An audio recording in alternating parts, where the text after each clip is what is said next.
हे बघा, नेक्स्ट 48 तास तुमच्यासाठी काय घेऊन येत आहे किंवा कसे जाणार आहेत हे आपण पाहूया. तर मला इथे असं दिसतंय की तुमच्या जीवनामध्ये ना खूप धावपळ दिसत आहे, खूप अडचणी दिसत आहे. एक अडचण संपली की दुसरी अडचण तुमच्या जीवनामध्ये चालू आहे. येणाऱ्या नेक्स्ट 48 तासामध्ये थोडंसं ह्या जबाबदारीतून, ह्या अडचणीतून तुम्ही थोडंसं मला थकलेले दिसत आहेत. तुम्हाला आरामाची गरज भासेल तर तुम्ही थोडंसं स्वतःसाठी टाईम देताल किंवा तुम्ही ऑफिस वर्क करत असाल तर तुम्ही स्वतःसाठी रेस्ट घेताल, आराम करतील. येणाऱ्या 48 तासामध्ये थोडीशी तुमची तब्येत देखील बिघडू शकते. तुम्हाला कोल्ड किंवा थंडी ताप येऊ शकतोय किंवा हार्टमध्ये पेन होऊ शकते. थोडंसं निगेटिव्ह आहे बरं का, पण तुम्ही पॉझिटिव्ह क्लेम करा ही रीडिंग. आणि काही गोष्टी ना जुन्या आठवणी, पास्टमध्ये जर तुमचं कोणाशी वाद वगैरे झाले असतील किंवा आता सध्या तुमचं कोणतं नातं रिलेशन वगैरे असेल तर ते व्यवस्थित चालत नसेल, त्याच्यात काही थोडंसं तुम्हाला अडचणी येत असतील, ऑन ऑफ सिच्युएशन तुमच्या रिलेशनमध्ये येत असेल तर येणाऱ्या 48 तासामध्ये मला असं दिसतंय की तुम्ही ना तुमच्याकडून झालेल्या चुका असतील तर तुम्ही रिग्रेट करताल. पण तुम्ही चांगली बाजू पण बघा. युनिवर्स तुम्हाला सांगते जी गोष्ट तुमच्यासाठी वाईटच तुम्ही म्हणून बघताय ते करू नका. जे व्यक्तीचं तुम्ही विचार करताय, निगेटिव्हमध्ये विचार करताय, ती पॉझिटिव्ह पण घ्या. त्या व्यक्तीमध्ये जर वाईट गुण आहे तर त्याच्यामध्ये चांगले पण गुण आहे. तुम्ही चांगल्या गुणांकडे लक्ष द्या असं तुम्हाला युनिवर्स सांगत आहे. झालेल्या गोष्टीचं रिग्रेट करण्यापेक्षा समोरच्या व्यक्तीला तुम्ही माफ करता येणाऱ्या 48 तासाच्या आत. थोडंसं मनाला वाईट वाटेल, दुःख होईल, पेन होईल, नो कॉन्टॅक्ट सिच्युएशन कोणाचं असेल, ते नातं कोणतंही असेल, जरुरी नाही आहे की ते तुमचं गर्लफ्रेंड, बॉयफ्रेंड, पती पत्नीच असेल, तुमचं फ्रेंड्स वगैरे असतील, नातेवाईक असतील, कोणाशी तुमचं संबंध व्यवस्थित नसेल तर येणाऱ्या 48 तासामध्ये तुम्हाला थोडंसं तुम्ही त्यांना माफही करतात समोरच्या व्यक्तीला आणि तुम्ही स्वतःहून कॉन्टॅक्ट करण्याची शक्यता जास्त मला इथे दिसते. भलेही तुमच्या जीवनामध्ये चॅलेंजेस भरपूर असतील, येणाऱ्या 48 तासामध्ये मला असं दिसतंय चॅलेंजेस तर येणारच आहे. तुमच्या वर्कप्लेसवर कॉम्पिटिशन जास्त वाढलेलं असेल किंवा समोरचा तुमचा बॉस असेल, सर असेल, ते तुम्हाला कामाची जबाबदारी जास्त देतील. तर मला असं वाटतं की तुम्ही तरी देखील खूप एनर्जीने ते पूर्ण जबाबदारी करतात किंवा तुमचं काय येणाऱ्या 48 तासामध्ये तुम्हाला काही काम सोपवलं असेल तर ते तुम्ही पूर्णत्वाला नेतात. प्रयत्न असा करते की माझ्याकडून ते पूर्ण झालं पाहिजे, अशी मला इथं एनर्जी दिसते. थकलेले आहात, तब्येत पण ठीक नाही, तरी देखील तुम्ही उठून पूर्ण एनर्जीने ते काम हाती घेणार आणि ते करणार. ते काहीही असू शकते. काही लोकांनी मला असं दिसतंय येणाऱ्या 48 तासामध्ये कोणाचं तरी सत्य तुमच्या समोर येऊ शकते.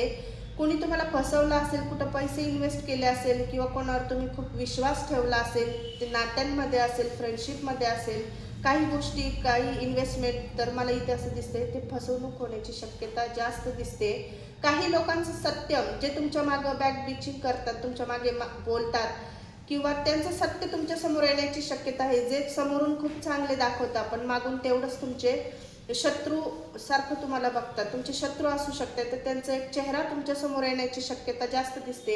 येणाऱ्या 48 तासासाठी मला असं दिसतंय की वादविवाद होण्याची शक्यता जास्त आहे, तर हे कुठेतरी टाळा तुम्ही. युनिवर्स तुम्हाला सांगतंय की ह्या गोष्टीमध्ये तुम्ही जास्त लक्ष देऊ नका. स्वतःचं मेंटली डिस्टर्ब होण्यापेक्षा थोडंसं तुम्ही स्वतःच्या वर्कवर लक्ष द्या, स्वतःच्या हेल्थकडे लक्ष द्या. झालेल्या गोष्टी घेऊन बसू नका आणि येणाऱ्या 48 तासात तुमची मनस्थिती अशी राहणार आहे की माझ्या जीवनात आता वाईट होण्यासारखं काय राहिलंय, सगळं तर वाईटच होतंय, काहीच असं चांगलं होत नाही, देव माझं ऐकत नाही, मी देवापुढे खूप प्रार्थना करते. पण असं नाही आहे. तुम्हाला तुमच्या जीवनामध्ये एक गोष्ट वाईट होती तर चांगल्या गोष्टी देखील तुमच्या जीवनात काही दिवसांनी येणार आहे. कोणतीही गोष्ट ही कायम नसते, तात्पुरती असते आणि त्याला खूप तुम्हाला पॉझिटिव्हली सामोरे जायचं आहे, संयम ठेवायचा आहे. तुम्ही हार मानू नका. हार खूप लवकर मानतात, तर असं तुम्हाला करायचं नाही आहे. येणाऱ्या 48 तासामध्ये तुम्ही हार मानतात तर ते करू नका, असं युनिवर्स तुम्हाला सांगत आहे. आणि येणाऱ्या 48 तासात मला असं दिसतंय काही जण हे सगळ्या गोष्टी मागे सोडून स्वतःच्या हेल्थकडे लक्ष देतील. काही शॉपिंगला तुम्ही जाऊ शकताय, कोणाला बेबीची न्यूज मिळू शकते. खूप दिवसापासून तुम्ही बेबीची वाट बघत असाल, प्रेग्नन्सीची वाट बघत असाल तर तुम्हाला गुड न्यूज मिळण्याची शक्यता आहे.